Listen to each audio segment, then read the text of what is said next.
Namaste Narasingaya.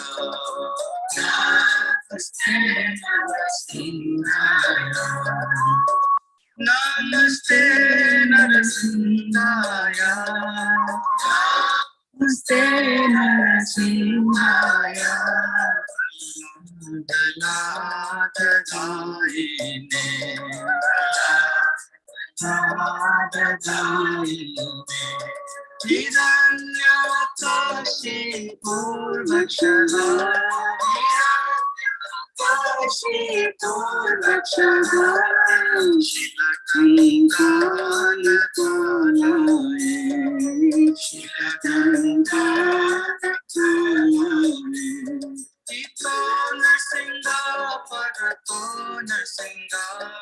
Ito Narsinga Parato Narsinga. Yanto yanto yami tato Narsinga. Yanto yanto yami tato Narsinga.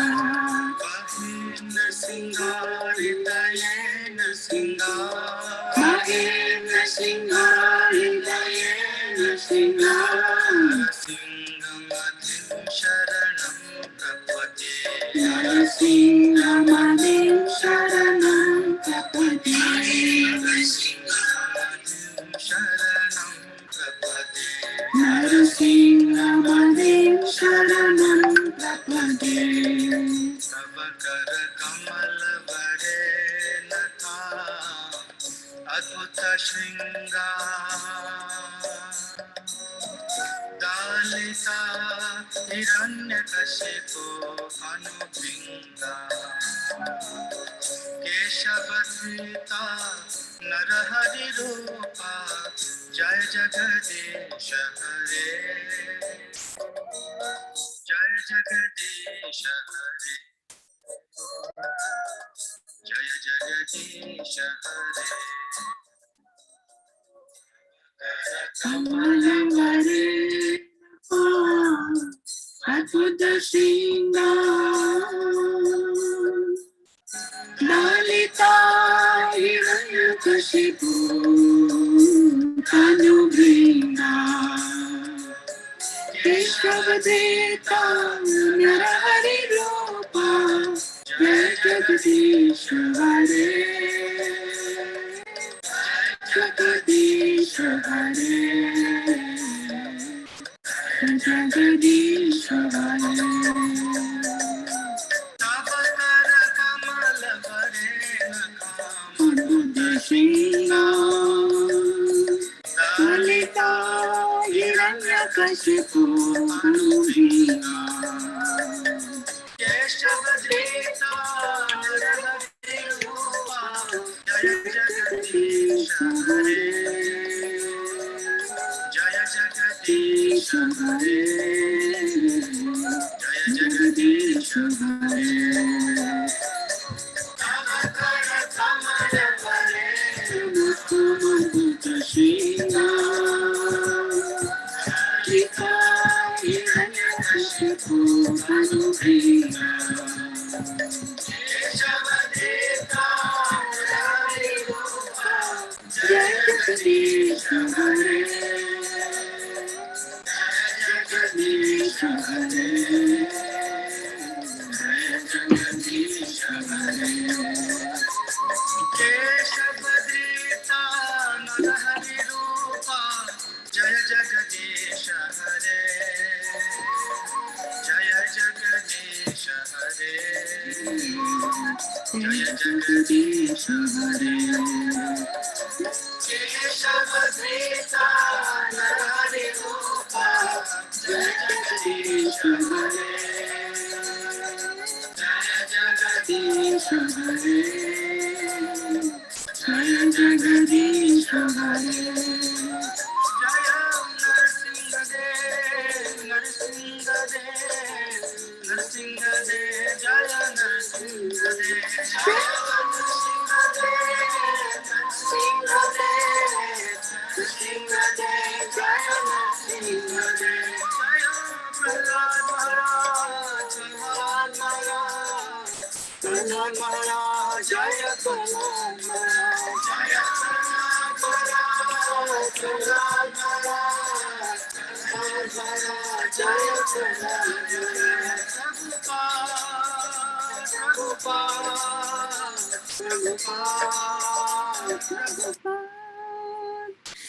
Hare Krishna, dear devotees. Welcome to our Thursday evening Bhagavad-gita class. So happy to see you all here today.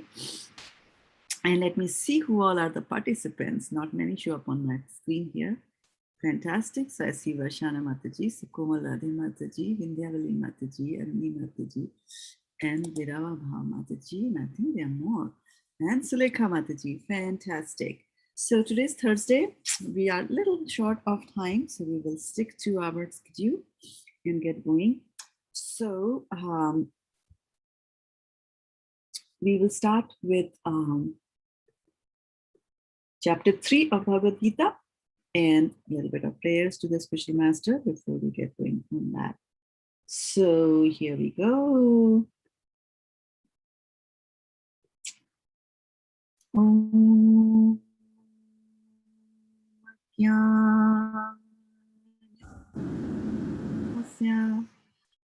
Jnananjana Shalakaya Chakshurunmilitam Yena Tasmai Shri Gurave Namaha. Reading from Bhagavad-gita, 3rd chapter, verse number 15, 1-5. What a good progress we have made. Starting with Arjuna's confusion as to what we do, all the way up to Krishna guiding Arjuna towards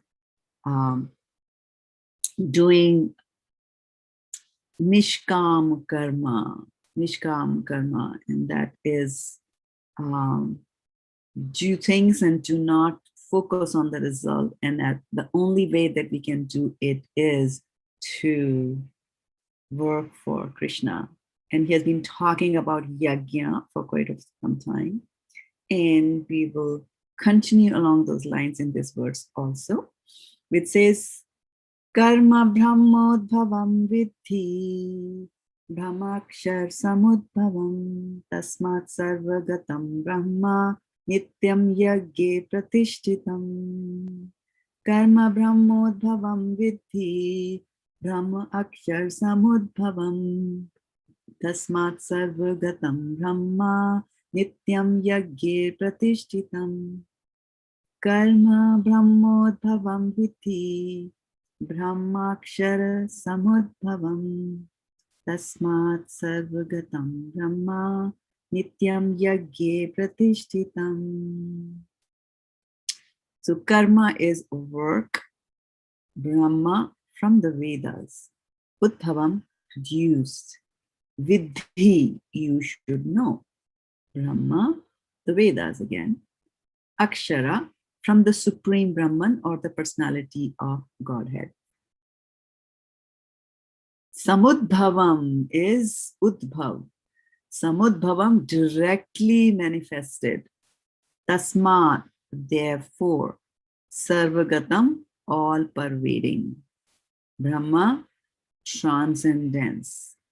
Now, Brahma here means something else, right? Here it means transcendence. And above, Brahma meant the Vedas. So the word Brahma in the Sanskrit language, words can mean many, many different things. And depending on the situation, the right word is picked up. And that's why to understand the import of these verses, we need to have acharyas by our side. We need somebody to walk us through these shlokas and explain what exactly does it mean.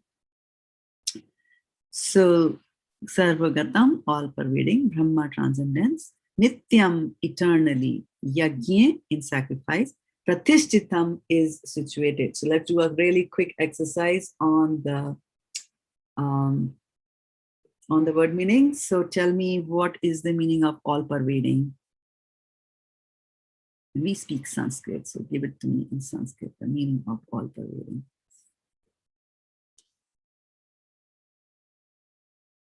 Archana, Sukumal Radhe, they were the nimble ones. And they're saying Sarvagatam, and Vaishana Mataji also joined that. Sarvagatam. And what is the meaning of directly manifested? Directly manifested. Directly manifested. Directly manifested is Samudbhavam. Samudbhavam. Right? Udbhavam is produced, and Samudbhavan is directly produced, directly manifested from there. Okay, so let's look at the translation that, yeah, and Vindhyavali Mataji said Samudbhavan, and so that she knows that I'm able to see your text messages today. Regulative activities, and this is the translation here. The regulative activities are prescribed in the Vedas, and the Vedas are directly manifested from the Supreme Personality of Godhead. Consequently, the pervading transcendence is eternally situated in the acts of sacrifice. Purport by Srila Prabhupada ki jai. Yagyartha karma. So, Yagyartha karma is not here. Is it there anywhere in the verse today? No. Right? He's continuing from last time when we were talking about Yagyartha from the last previous verse. So Yagyartha karma, it says, or the necessity of work for the satisfaction of Krishna only, is more expressly stated in this verse. So he's saying Yagyartha, although we talked about Yagyartha in the previous verse, but here in this verse, the necessity of doing that is very much emphasized in this 3.15 than it is in the previous one. So then he says that if we have to work for the satisfaction of the Yajna Purusha, if we have to work for the satisfaction of Yajna Purusha or Vishnu, right, then we must find out the direction of work in Brahman or the transcendental Vedas. The Vedas are therefore codes of working directions. Anything performed without the direction of the Vedas is called vikarma, or unauthorized or sinful work. Therefore, one should always take direction from the Vedas to be saved from the reaction of work. One has to work in ordinary life by the direction of the state or the government. One similarly has to work under the direction of the supreme state of the Lord.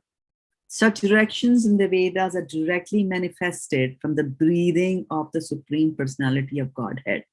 It is said, Asya Mahato Bhutasya Nishvasitam Etad Yad Rigvedo Yajurvedaha Samavedo, and then Atharveda is coming right next to it. Samavedo Atharva, that one, right?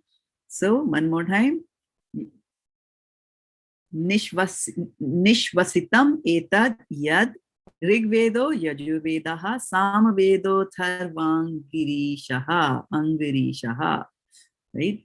The four Vedas, namely the Rig, Yajur, Sam, and Atharveda, are all emanations from the breathing of the Supreme Personality of Godhead.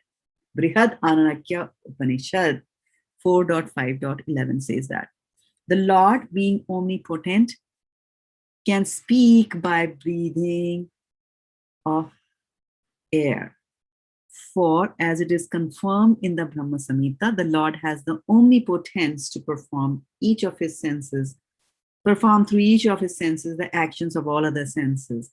In other words, the Lord can speak through his breathing and he can impregnate by his eyes. In fact, it is said that he glanced over material nature and thus fathered all living entities. After creating or impregnating the conditioned souls into the womb of material nature, he gave his directions in the Vedic wisdom as to how such conditioned souls can return home back to Godhead. We should always remember that the conditioned souls in material nature are all eager for material enjoyment. But the Vedic directions are so made that one can satisfy one's perverted desires, then return to Godhead, having finished his so-called enjoyment. Isn't that a promise? But the Vedic directions are so made that one can satisfy one's perverted desires, then return to Godhead having finished his so-called enjoyment. It is a chance for the conditioned souls to attain liberation. Therefore, the conditioned souls must try to follow the process of yajna by becoming Krishna conscious. Even those who have not followed the Vedic injunctions may adopt the principles of Krishna consciousness, and that will take the place of performance of Vedic yajnas or karmas. So this is so very, very promising statements by Srila Prabhupada ki jai. So he has got lots of references, he's brought in a lot of things here in this particular verse, and we'll go through them one by one. Right, so we have to Yagyata karma, he says, is necessity of work for the satisfaction of Krishna only. And so we, whatever yajna that we do, and last time we had talked about, right, that we need grains and we need rains to get the grains and so on and so forth, right? And how do you get the rains? You get the rains by doing yajna. And then yajna is born from your prescribed duties. That's what the previous verse told us, right? So today's verse here is continuing forward, and we're talking about yajnartha. So for the benefit, artha means benefit, yajna means sacrifice. So yajnartha is to be done for the benefit of yajna, and yajna is another name of Vishnu. Right, so all sacrifices have to be done for the benefit of Vishnu.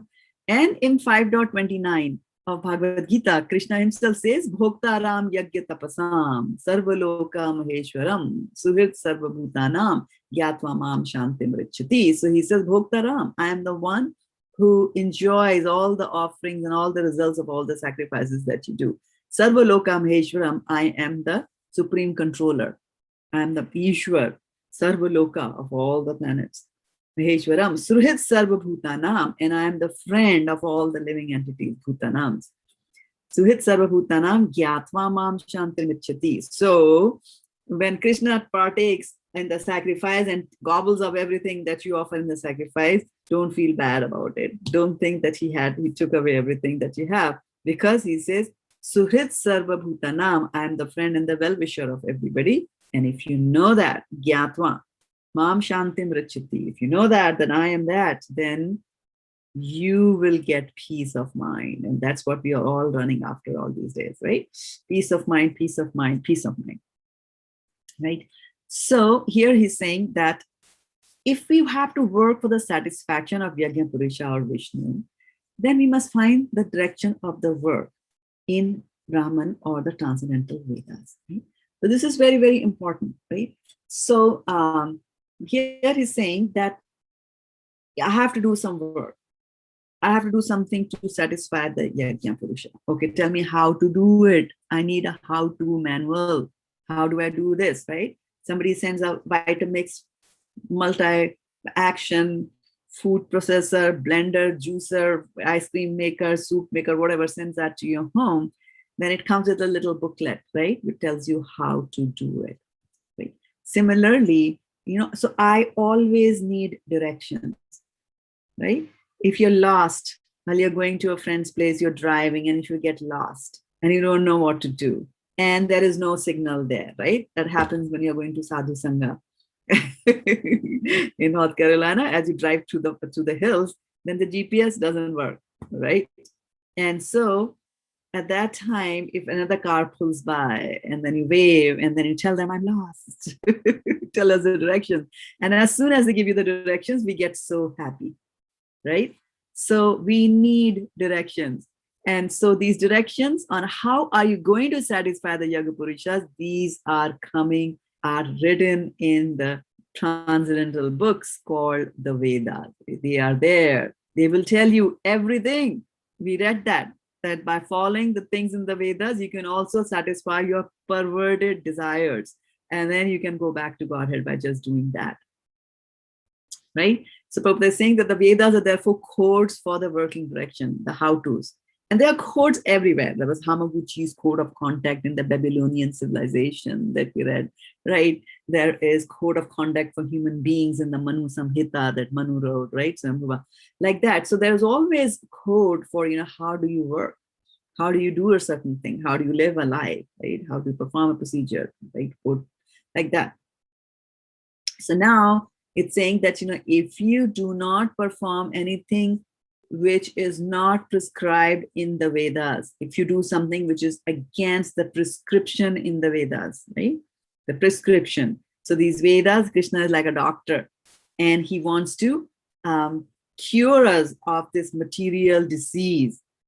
So a doctor has to write a prescription, right? So he writes the prescription, and that prescription is the Vedas, right? So anything performed without the direction of the Vedas is called vikarma, or sinful work. And it's very interesting that we see that actually in Srimad Bhagavatam, where we have the story of Ajamila. And so Ajamila had led a very bad life. He was living with a prostitute and so on and so forth, killing, murdering. And so the Yamdutas come, right? The Yamdutas come, and they are just following the Vedas, right? They're following the Vedas, and they were about to take away his body. And then Vishnudutas come, they don't allow him to take. And so there's a conversation and a dialogue and a debate that happens between the Yamdutas and the Vishnudutas. And the Vishnudutas says, the Yamdutas, in order to justify, they say, Yamduta uchu Veda pranahito dharmo hi adharmastad viparyayo Vedo narayana shakshat swayambhur iti shushruma. So what is saying? Yamdutas, they said that Veda pranito dharmo. Veda pranito dharmo means Vedas are the, pranito means prescription. So Vedas are the prescription for what is dharma. What is the proper way to do things, right? He adharmastad viparyayo. And then he is indeed, or certainly, what is tad viparyayo? What is the opposite of what is written? If you do something which is opposite, viparya, viparit, tad viparyayo, whatever you do opposite of what is written in the Vedas is adharma. Right? Vedo Narayana Sakshat. So he says that, the Vedas or the books, they are directly Narayan Sakshat. The Vedas are Narayan himself. Swayambhur. So and the Vedas are Swayambhur. They are self-created. They don't need a mother and a father, because they come from, as Prabhupada points out in this verse of today, they come from the breathing of the Supreme Personality of Godhead. Iti Shrushruma, thus I have heard. And from where else will the Yamdutas hear anything? They will hear it from the Yamraj, right? Who's their master, the boss. Yeah, we have heard it from the boss, like that. They say that. So same thing is coming here also, right? So they're saying that anything performed without the direction of the Vedas is called vikarma, or unauthorized or sinful work. Therefore, one should always take directions from the Vedas to be saved by the reaction of work. Now, question for you all. So, Vedo Narayana Sakshat, right? Vedas are directly manifested. So, where else in the Bhagavad-gita do we come across this statement that Vedas come from Krishna? Can you take out your notepads and tell me the number? Where does it say? Where?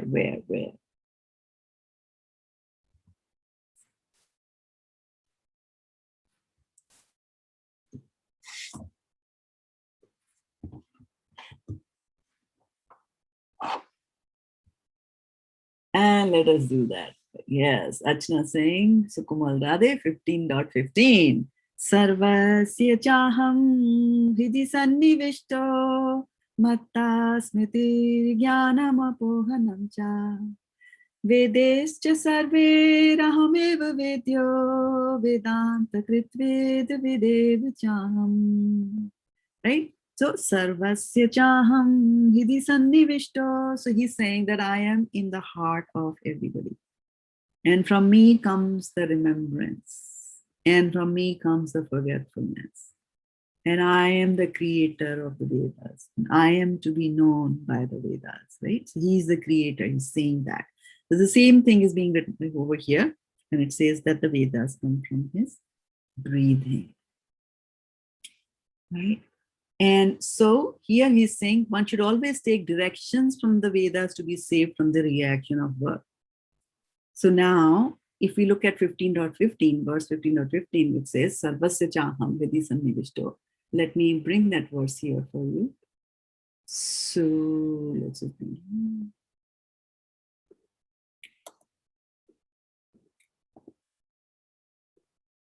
Oh, incidentally, 3:15, 15:15. Okay. So here, Krishna is saying a variety of things are being said by Krishna in this verse, where he's saying, Sarvasya Chaham Vidhi Sannivishto. So I am residing in the heart of people. Matta Smritir Jnanam Apohanam Cha. From me comes the remembrance and knowledge and forgetfulness, right? Remembrance, knowledge, and forgetfulness. By all the Vedas, I am to be known. Indeed, I am the compiler of the Vedanta and I am the knower of the Vedas. So, seems like, this is one sentence where he's talking about, okay, where he stated and all that stuff. And then another sentence, which is more like, I am to be known. By all the Vedas, I am to be known. So the interesting thing is that if he's to be known, if he's already there in everybody's heart. Now, when I say, Sukomal Radhe Mataji, can you tell me 15.15 words? And she'll say, yeah, I have it by heart. What does it mean that I have it by heart? It is because it is in her heart. It is there etched in her mind. And where is the mind? The mind is inside the heart. So when something is there inside the heart, you know it. So Krishna is already there in your heart. So we might as well know him. So why does he add these things? By all the Vedas, I am to be known. Indeed, I am the compiler of the Vedanta and I am the knower of the Vedas. Right? It's a very important thing to note is that Krishna is inside our heart. But what are the other things also which can be found in the heart of an embodied being? Apart from aorta and the pulmonary artery and the carotid valves and whatever are the things there. Apart from all that, what are the things that are found in the heart of a living entity?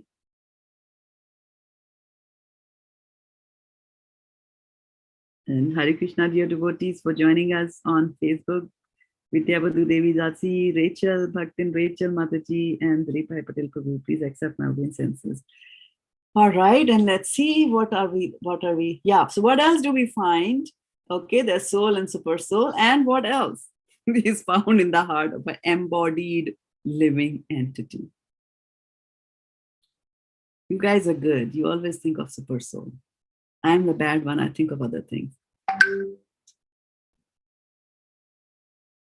Yeah, Archana said the right thing, and it is material dirt.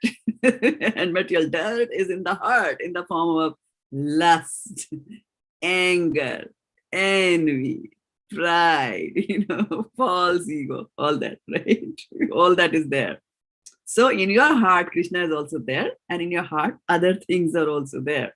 So that is why, that Krishna is going to teach you. Krishna is going to teach you and give you the directions. He's going to give you the directions to come back to him, right? He's going to give you the directions to come back to him. But to be able to come back to Krishna, right, you need some directions. How do I know if Krishna is my destination? How do I know where to go, right? So if I need to know that this is where I need to go, somebody has to give me the directions. And so those directions are going to come to you through the Vedas. Krishna is going to teach you from within and as the Chet Guru, but then he teaches you from the outside to the Shastras.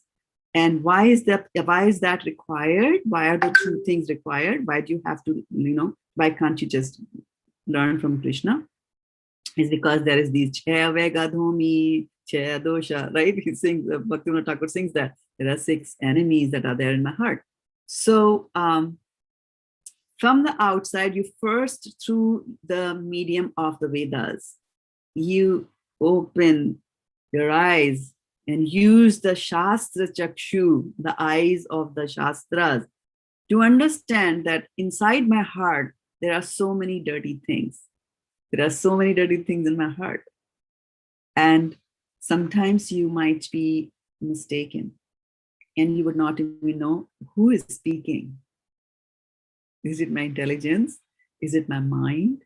Or is it the Lord who's speaking? right? There was a Prabhupada's disciple who came and said, Prabhupada, last night you came in my dreams and you were telling me to start smoking LSD again, whatever. And Prabhupada said, that was not me, that was Maya who came in that garb. So you see, Maya can do like that. Very, very strong, right? So first we have to arm ourselves with these shastras, with shastric knowledge. First and foremost, right? And to understand, because we are so full of false ego that we are the perfect being. God made only one perfect person, and that is me.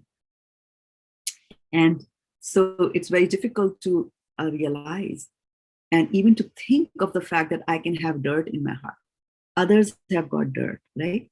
When there is a lecture going on envy, we feel very happy. This is very good. Today there's a lecture going on envy because I think Archana Mataji needs that very badly. That's how we think. What is going on? I'm envious of Archana. This is how it works in our heart, right? So to come to a level where you understand that there is dirt in my heart, and that's why you see that the sages and our acharyas, they are such exalted souls. Masama patita prabhu nahi tribhuvane. They're singing that like there is nobody more fallen than I am, or as fallen as I am. In that all the three planetary systems, upper, lower, and middle planetary system, they are like that. Why? Because they are so white and clean inside that even if there is a small speck of dirt, and the small speck of dirt can come in the form of what we would just think was a very simple mistake.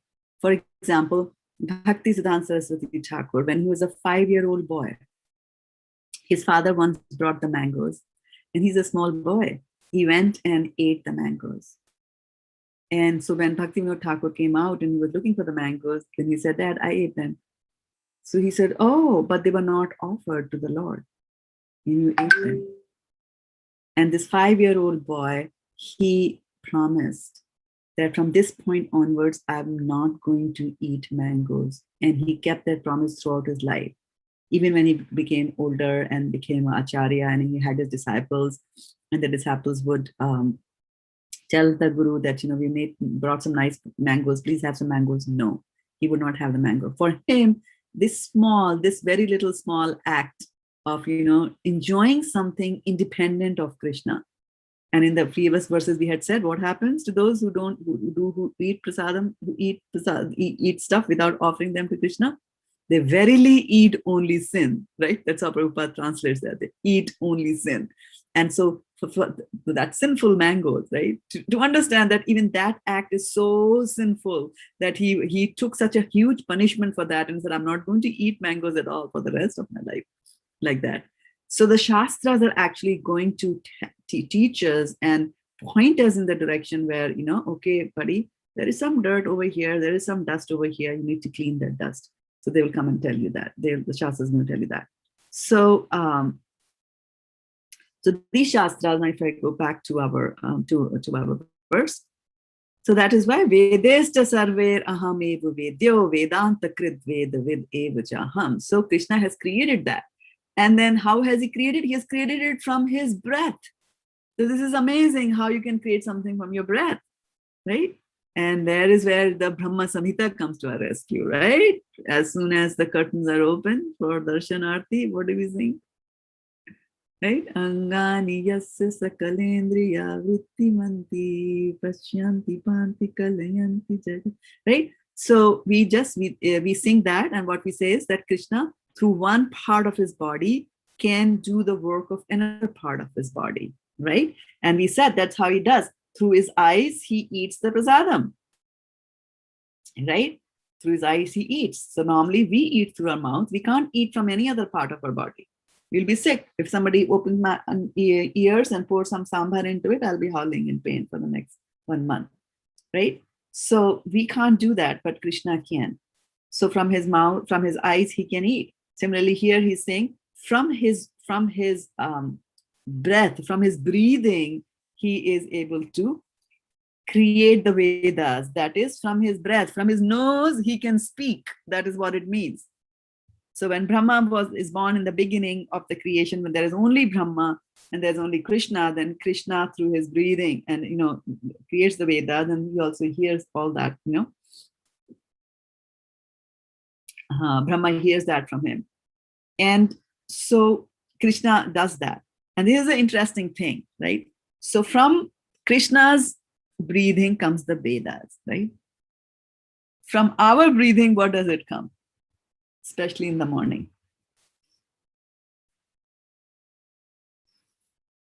What do you say? Take out your typewriters and tell me. Krishna breathes and the Vedas come out of that. And we breathe and what comes out of that? Bad order. Yeah, exactly. So that is that. And we think that we are Krishna.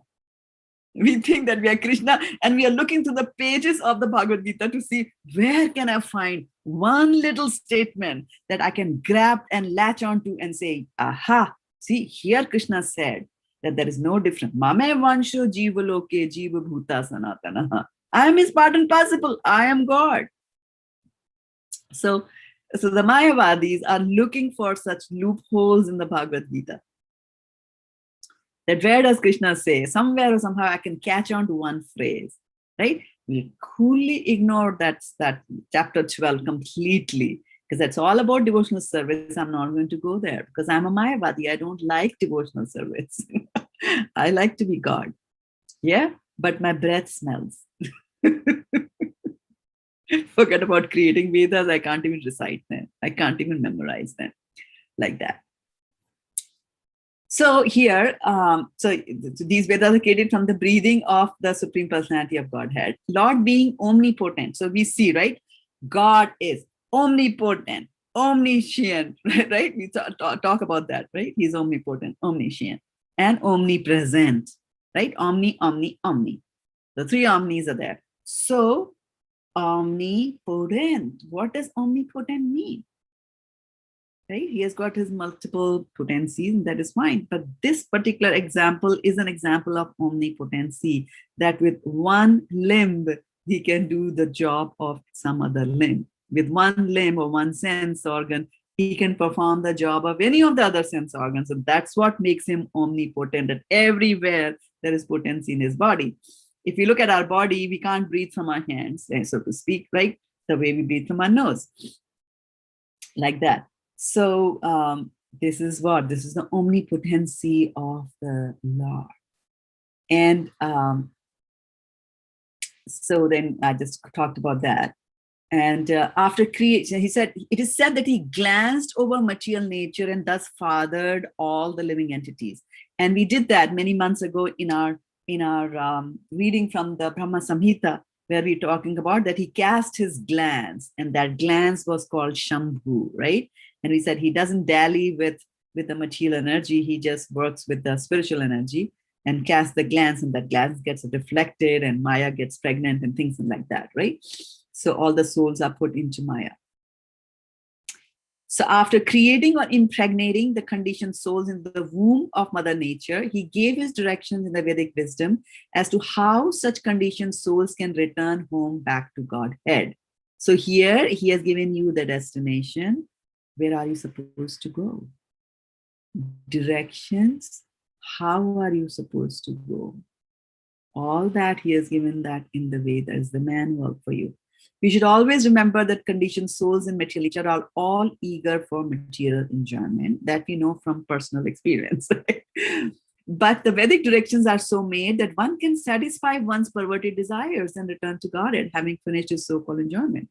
All that we are saying is, you want this, okay, do the proper yajna and you will be given those facilities. But bring in Krishna, involve Krishna in your activities. Offer things to him and then honor the prasad that you get. Therefore, the conditioned souls must try to follow the process of yajna by becoming Krishna conscious, right? So even those who are not follow the Vedic injunction, now this is the important thing, because Vedas, how do we know Vedas? Vedas are so big, how do I even know, right? That how do I even have that much of a long life? No, I don't have. Manda sumanda matayo madbhagya upaditaha. That in this particular age, which is the Kali Yuga, we are mand in everything. Mand as far as fortune is concerned, mand as far as intelligence is concerned, mand as far as memory is concerned, mand as far as good fortune is concerned. Everywhere we are manda, manda, manda. So how can we do that? How can we perform these yagyas like that, right? So then we just take refuse of the fact that this is Kali Yuga, and in Kali Yuga there is only one thing that has to be done, and that is, what do we do?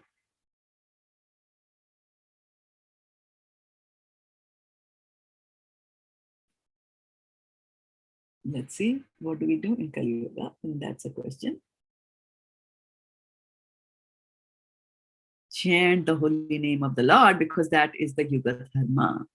Aho bat swapachato yadgariyan yajjivagre vartate namatubhyam te pustapaste brahmanurcha shashnurarya. So this is what Devahuti says to Kapil Dev when he's teaching him and giving her all the gyan. So there she says that Aho bat swapachato yadgariyan yajjivagre vartate namatubhyam. So he's saying that those people, even if they are swapachato, swa means dog, pachato means cooking the dog. So those who are dog eaters, if the dog eaters, they are chanting the holy names of the Lord. If a person is chanting the holy name of the Lord, jivha agre, in the front of the jivya, right? If the Krishna's names are residing on the tip of his tongue, then even if that person is a dog eater, you should understand Brahmanuchur. Brahmanuchur means the Vedas, means that he has already read the Vedas. So don't feel dissatisfied or don't even try to bring this ambition that, I'll finish the Bhagavatam and I'll read the Vedas. You don't have to do that, right? If the person who's chanting the Vedas means that he has already studied the Vedas in his previous birth. He's already done that. And not only that, he has taken bath in all the pilgrimages. It's only after doing all that that you come to a level where your soul is in that kind of a consciousness that you agree to sit down and chant the mantra, not once, not twice, but 16 rounds, which is close to 25,000 names of the Lord every day. That's how much you do. So to be able to get that, to be able to be at that stage where you say, I'm going to do that, it requires a lot of work that has to be done. And the good news is that you all have already done it in the previous birth. So having got this nice instructions from Krishna and Prabhupada, this nice translation from Prabhupada of everything that we do, this is such a good opportunity for us to just to chant, right? Just to chant. And the way Prabhupada very nicely distinguishes, he very nicely distinguishes things in different places and in his lectures and all that. I want to point out again, I'm going to share the screen again with you, point out one word from here, and which is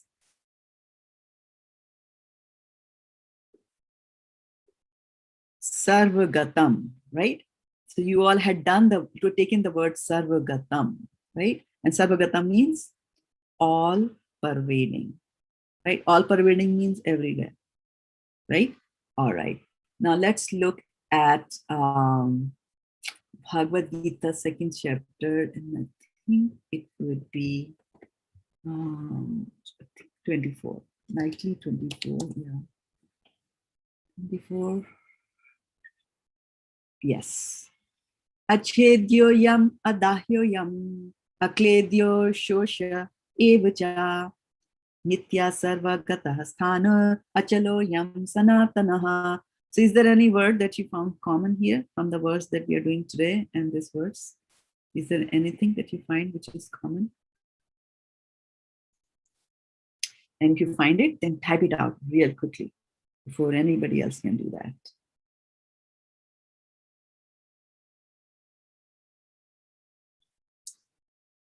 And Sukamal Radhe was the first to catch it, and that is Sarvagataha. And now here in chapter number 2, what is Krishna describing? One word answer. In this verse in chapter 2, what is Krishna describing? One word answer. Type it out. Let's see. One word answer. Nachna says, effortlessly, it's the soul. He's describing the soul. So the soul is Sarvagata. And now I'm going to do a mathematical equation, right? If A equal to C and B is equal to C, then A is equal to B, right? Is that right? Math is right?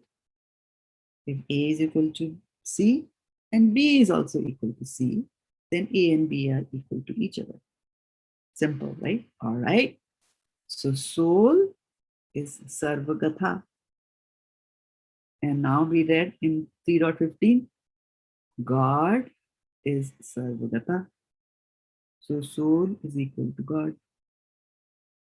Right? One can think like that. You can think like that, right?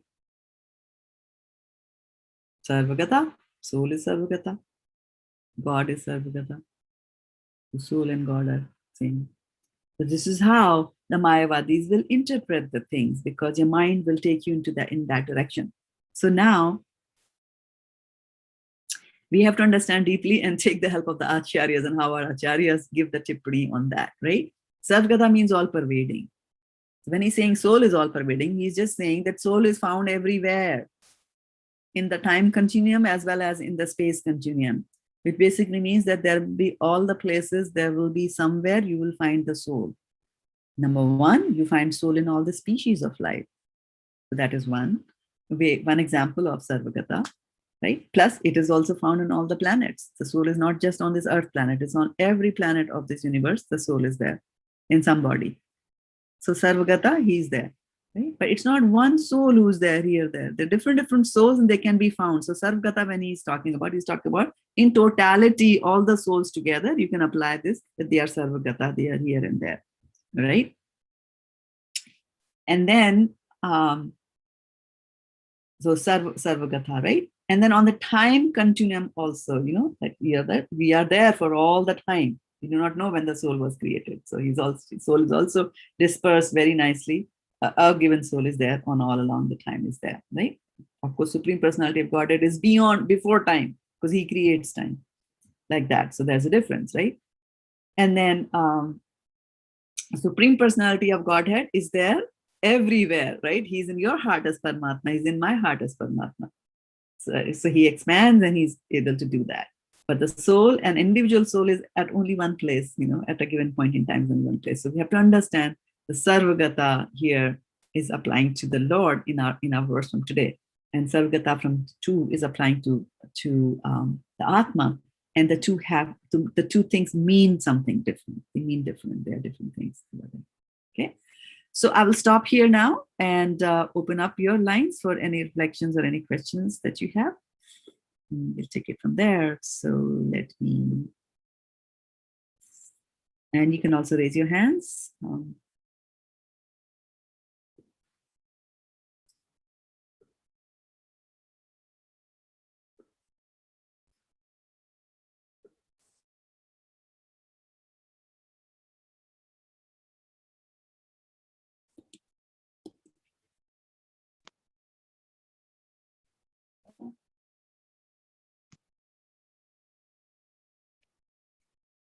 Anything that you heard, anything that you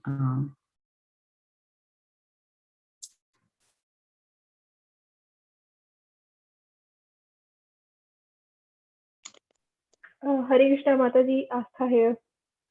Hare Krishna Artha. Yeah, so Hare Krishna everyone. I just joined after very long, but I was listening to all the lectures on YouTube. I'm a very YouTube person. So thank you Mataji for all the lectures, for uploading them on the YouTube, and thank you for today's lecture as well. It was very good. And for today's lecture, Mataji, I have one question, that as we are talking about the heart and where the soul lives and other things we pointed out, So I mean, I'm just wondering that it could be a like very stupid question, but nowadays we have like heart transplant surgery and stuff. So it's like physical thing that lives inside the heart and it can move when the heart moves, or it's like a conscious thing. Like I think it's a conscious thing, not a physical element inside the heart, right? Well, inside the heart, there is mind and intelligence is there, definitely inside the heart. But the soul actually floats, and it floats in the prana vayu. It floats throughout the body. Oh, I see. Mm. Yes. Oh, So it can very okay, so easily float, yeah. And so the fact when a heart is being transplanted, right, but it has to go through that heart also, right? So that mechanism, although the doctors might say we are doing a heart transplant, but not all heart transplants are always successful. They should be, right? Like if you make yeah, chapatis, if you water with atta and you roll it out, it becomes a chapati. All the time it will become a chapati if you take the right amount of flour, add the right amount of water, and then you apply the right amount of pressure, you'll always get a chapati, right? So the surgeon also does the same thing, right? But sometimes the heart is, and then they will say, I do not know why this patient did not survive. So if we forget the factor that, nothing, not a blade of dust moves without the permission of the Lord. So for the other heart to take place, to get attached, to not be rejected by the body, and for the soul to now make the circuit through this heart, all that happens under the netrena, under the supervision of the Lord. Supervision of the Lord. So yeah, heart yeah, transplant, yes. yeah. Thank you, Madhaji.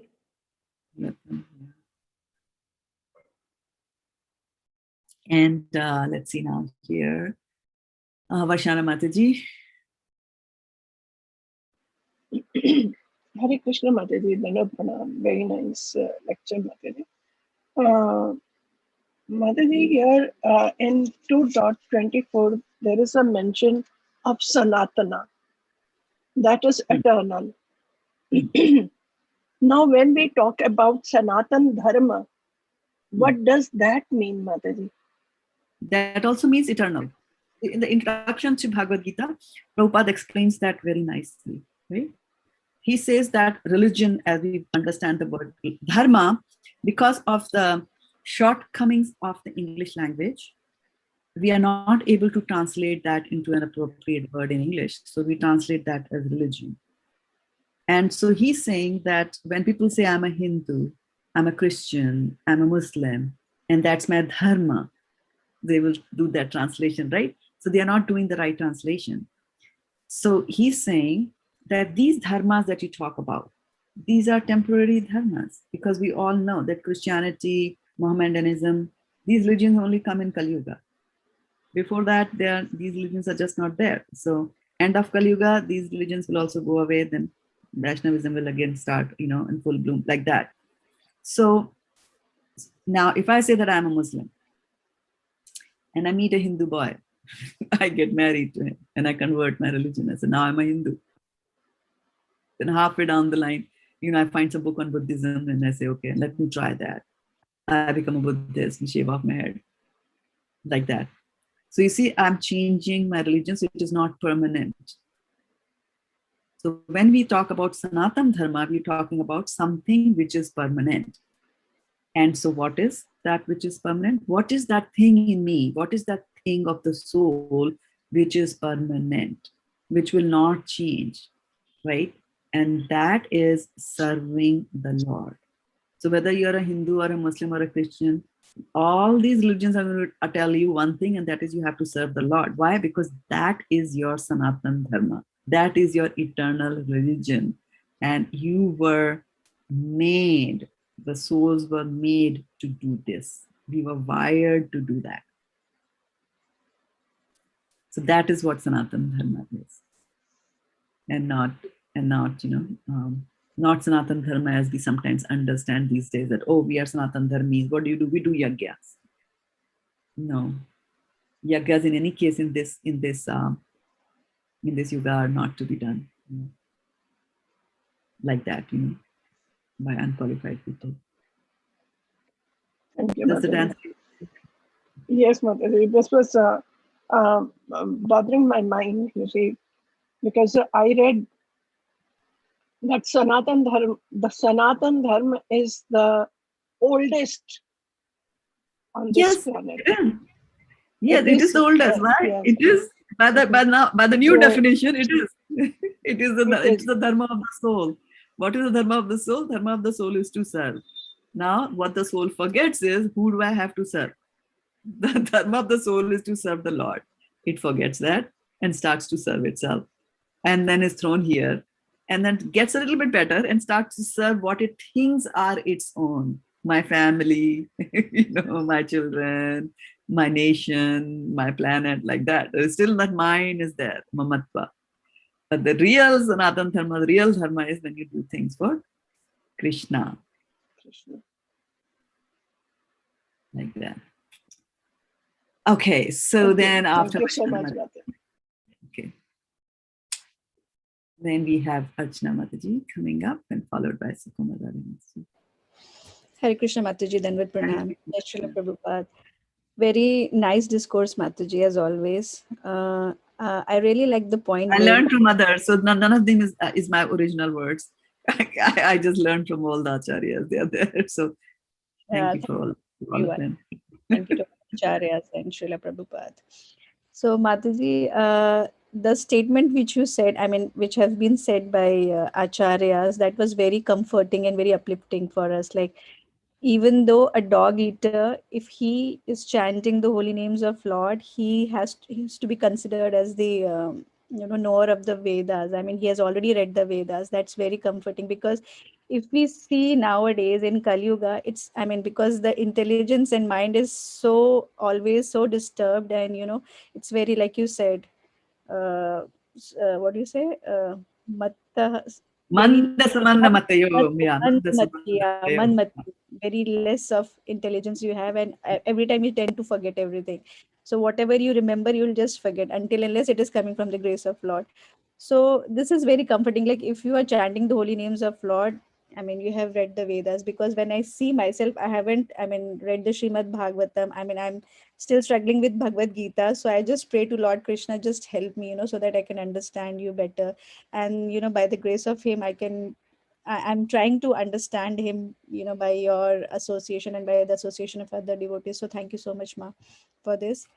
And yeah, one more thing, Mataji, I want to humbly request today, actually, to you and to all the devotees, actually. My husband, actually, he's sprained his foot, and when we went to Arjun Care, we got to know he has actually had bone fracture.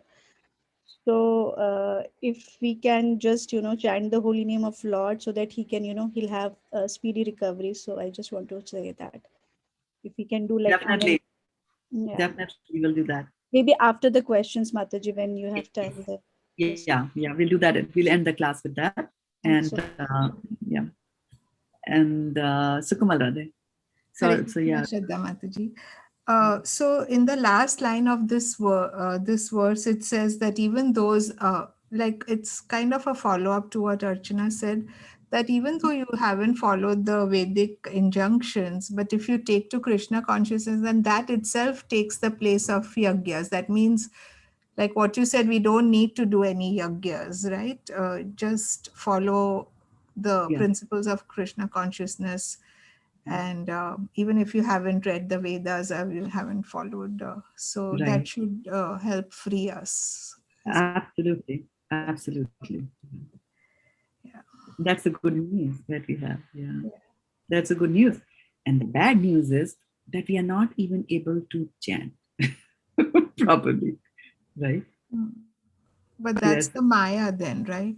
Coming in the way all the time. Yes. Yes. Yeah.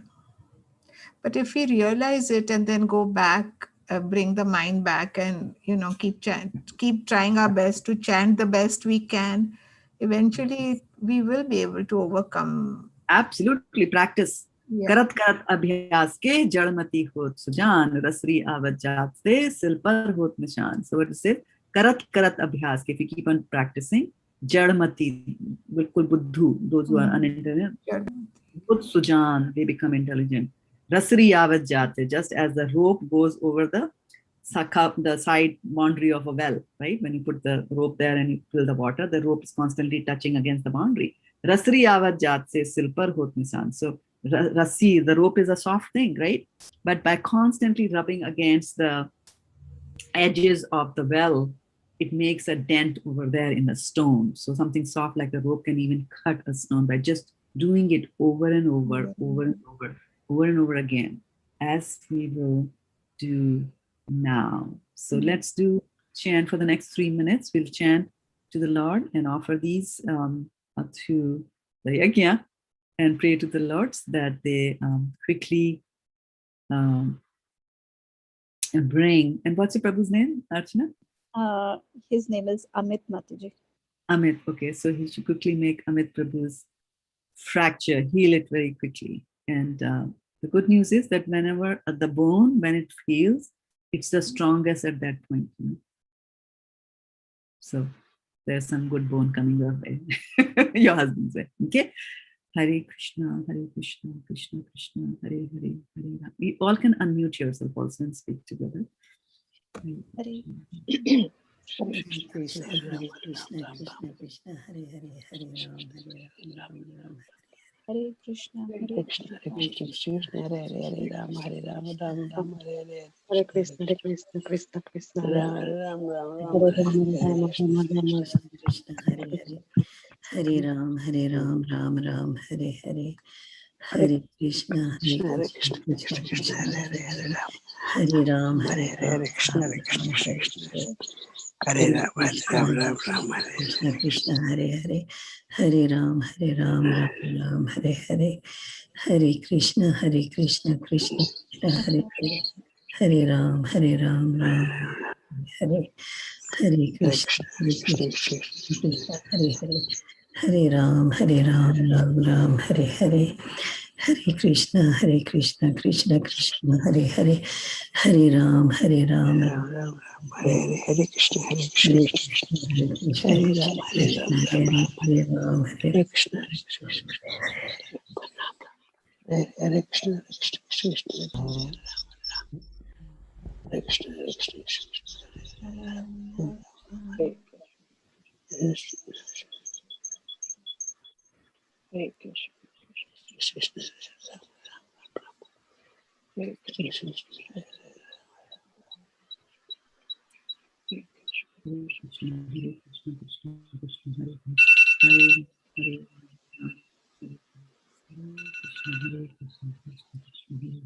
Hare Ram, Ram Ram. Patibhyascha Kripa Sindhubhyeva Patitanam Pavane Vaishnavebhyo Namo Namah. Thank you all the dear Hare devotees. Krishna, thank you very much. Hare Krishna. Thank you very much, Mataji. Hare Krishna. Thank you very much. Hare Krishna.